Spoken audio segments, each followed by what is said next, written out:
Budget ಬರೀ ಒಂದು ಕಾರ್ಮಿಕ ವಿರೋಧಿ ಮಾತ್ರ ಅಲ್ಲ, ಅದು ರೈತ ವಿರೋಧಿ, ವಿದ್ಯಾರ್ಥಿ ಹಾಗೂ ಜನ ವಿರೋಧಿ ಆಗಿರೋದನ್ನು ಸಹ ನಾವು ಇವತ್ತಿನ ದಿನ ಮನೆಗಾಡಬೇಕಾಗುತ್ತೆ.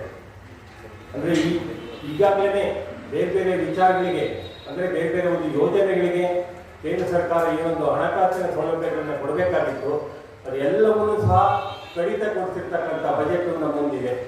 ಅದು ಶಿಕ್ಷಣಕ್ಕಿರ್ಬೋದು, ನರೇಗಾಗಿರ್ಬೋದು, ಕೃಷಿ ಸಬ್ಸಿಡಿಗಳಿಗೆ ಇರ್ಬೋದು, ಹಾಗೂ ಇನ್ನಿತರ ರಸಗೊಬ್ಬರಗಳಿಗೆ ರಿಯಾಯಿತಿ ಕೊಡುವಂಥ ವಿಚಾರಗಳಿರ್ಬೋದು, ಈ ಎಲ್ಲ ವಿಭಾಗಗಳಿಗೂ ಸಹ ಸಾವಿರಾರು ಕೋಟಿ ರೂಪಾಯಿಯನ್ನು ಬಜೆಟಲ್ಲಿ ಕಡಿತ ಮಾಡಿದ್ದಾರೆ.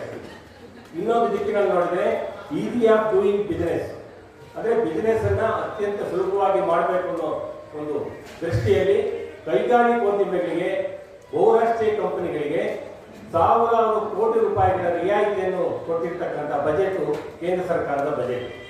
ಸೊ ಯಾವ ಥರದಲ್ಲೂ ಸಹ ಅದು ಕಾರ್ಮಿಕರಿಗಿರ್ಬೋದು, ರೈತರಿಗಿರ್ಬೋದು ಯಾವುದೇ ರೀತಿಯ ಒಂದು ಫಲಪ್ರದವಾಗಿರ್ತಕ್ಕಂಥ ವಿಚಾರಗಳನ್ನು ಮಂಡನೆ ಮಾಡಲಿಲ್ಲ. ಇದನ್ನು ನಾವು ಹೇಳಬೇಕಾದಂಥ ವಿಚಾರ ಅಲ್ಲ, ಯಾಕಂದರೆ ಕೇಂದ್ರ ಸರ್ಕಾರ ಏನೊಂದು 11 ವರ್ಷಗಳಿಂದ ಅಧಿಕಾರಕ್ಕೆ ಬಂದಿದೆ. ಸೊ ಯಾವ ಥರದಲ್ಲೂ ಸಹ ಅವರು ಜನಪರವಾಗಿರ್ತಕ್ಕಂಥ ವಿಚಾರಗಳಿಂದ ಬಜೆಟ್ ಹೋಗಲಿ, ಇನ್ನಿತರ ಎಲ್ಲ ವಿಚಾರಗಳಲ್ಲೂ ಸಹ ಜನ ವಿರೋಧಿ ವಿಚಾರಗಳನ್ನೇ ಅವರು ಮುಂದಿಟ್ಕೊಂಡು ಅಧಿಕಾರವನ್ನು ನಡೆಸ್ಕೊಂಡು ಬಂದಿದ್ದಾರೆ. ಏನೊಂದು 2 ವರ್ಷಗಳ ಹಿಂದೆ ದೇವಿಯ ಹೊರವಲಯದಲ್ಲಿ ನಮ್ಮ ರೈತಾಪಿ ಸಮುದಾಯ ಬಾರ್ಡರ್ಗಳಲ್ಲಿ ಏನೊಂದು ಬೃಹತ್ತಾದಂಥ ಒಂದು ಪ್ರತಿಭಟನೆಯನ್ನು ಬೆಳೆಸಿದ್ರು.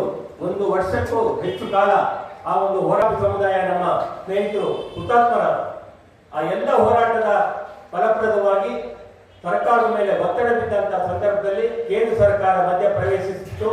ಏನೊಂದು 3 ಕರಾಳ ಕೃಷಿ ಕಾಯ್ದೆಗಳಿದೆ, ವಿದ್ಯುತ್ ಶಕ್ತಿ ಕಾಯ್ದೆಯನ್ನು ವಾಪಸ್ ತಗೋತೀವಿ, MSP ಬಗ್ಗೆ ನಾವೊಂದು ಸಮಿತಿ ಮಾಡಿಬಿಟ್ಟು ಮುಂದರಿತೀವಿ ಅಂತ ಹೇಳಿದ್ರು. ಪ್ರಧಾನಮಂತ್ರಿಗಳ ಸಮ್ಮುಖದಲ್ಲಿ ಕೃಷಿ ಸಚಿವರು ಲಿಖಿತವಾಗಿ ಕೊಟ್ಟಿರ್ತಕ್ಕಂತಹ ಒಂದು ಆಶ್ವಾಸನೆಯಿಂದಾಗಿ ನಮ್ಮ ರೈತಾಪಿ ಸಮುದಾಯದವರು ಆ ಒಂದು ಹೋರಾಟದಿಂದ ವಾಪಸ್ ಕೊನೆಗೆ ಒಂದು ವಚನಭ್ರಷ್ಟ ಸರ್ಕಾರ ಕೇಂದ್ರದಲ್ಲಿ ಇರ್ತಕ್ಕಂಥದ್ದು ಅವ್ರು ಏನು ಹೇಳಿದ್ದಾರೆ ಅದು ಎಲ್ಲವೂ ಸಹ ಸಾರಾಸಕ್ತಾಗಿ ಹೊಂದಿದ್ದಾರೆ. ವಿದ್ಯುತ್ ಶಕ್ತಿ ಬಿಲ್ಲು 2022 ಏನಿದೆ ಸದನದ ಉಪಸಮಿತಿಯಲ್ಲಿ, ಲೋಕಸಭೆಯ ಉಪಸಮಿತಿಯಲ್ಲಿ ಅದಿತ್ತು. ಈಗ ಆ ಬಿಲ್ಲನ್ನು ಹಾಗೆ ಬಿಟ್ಬಿಟ್ಟು ಈಗ ವಿದ್ಯುತ್ ಶಕ್ತಿ ತಿದ್ದುಪಡಿ ಮಸೂದೆ ಏನಿದೆ 2025 ಮಂಡನೆ ಮಾಡ್ತಾ ಇದೆ. 22 ಹೋಯ್ತು, ಅದರ ವಿರುದ್ಧ ವಿರೋಧ ಬಂತು ಅಂತ ಹೇಳಿ 25 ತರ್ತಾ ಇದ್ದಾರೆ. ಇದು ಸಂಪೂರ್ಣವಾಗಿ ವಿವಿಧ ಎಸ್ಕಾಂಗಳನ್ನು ಖಾಸಗೀಕರಣಗೊಳಿಸುತ್ತೆ. ವಿದ್ಯುತ್ ಶಕ್ತಿಗೂ ಜನಸಾಮಾನ್ಯರಿಗೆ ಸಿಗದೇ ಇರೋ ರೀತಿಯಲ್ಲಿ ತಗೊಂಡು ಹೋಗ್ತಾ ಇದ್ದಾರೆ.